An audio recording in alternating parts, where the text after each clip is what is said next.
ایک چور ایک پارسا شخص کے گھر میں چوری کی نیت سے داخل ہوا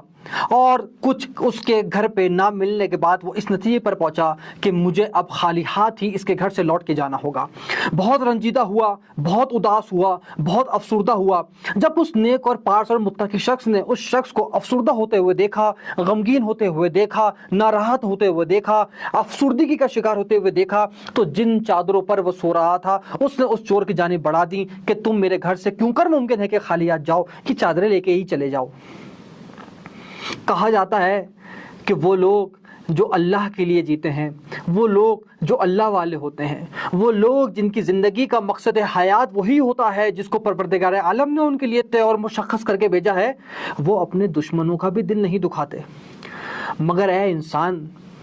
تم ایسا کیسے کر سکتے ہو؟ تمہارے اندر تو وہ صفات، وہ اوصاف، وہ خرابیاں، وہ خامیاں پوشیدہ ہیں کہ تم تو اپنے بھائی سے لڑ جاتے ہو، تم تو اپنے دوستوں سے لڑ جاتے ہو، تم اپنے عزیز و اقرب و خاندان و پڑوسیوں اور ہمسایوں کا برداشت نہیں کرتے۔ تو کیسے ممکن ہے کہ تم اپنے چور کے بارے میں بھی بھلا سوچو؟ جو صاف دل انسان ہوتا ہے، اس کے سامنے اور اس کے پیچھے ہونے میں ہمیں کسی قسم کا کوئی شک کرنے کی ضرورت محسوس نہیں ہوتی، کیونکہ ہمیں معلوم ہے کہ وہ صاف دل ہے، وہ اہل دل ہے، جیسا ہمارے سامنے ہے ویسے ہی ہمارے وہ پیچھے ہے۔ لیکن تم تو ایسے ہو کہ سامنے ہو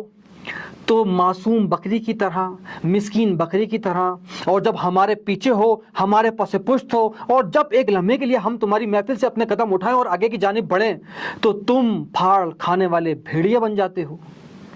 اہل دل لوگ، صاف دل لوگ غیبت نہیں کرتے، دل نہیں دکھاتے، درگزر سے کام لیتے ہیں، معاف کرتے ہیں، مثبت سوچتے ہیں، الغرض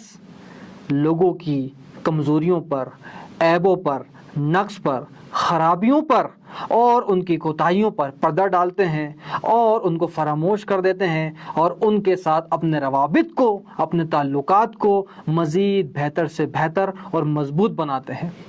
یہ کام ہے اہل دل کا، اور وہ غیبت اور تمام تر باطنی اور نفسانی منفی خواہشات سے دور رہ کر سرتا پا مثبت رہتے ہیں، اور ان کا وجود ایسا ہوتا ہے جس سے نور الہی کی تجلیاں منکشف ہوتی ہوئی نظر آتی ہیں۔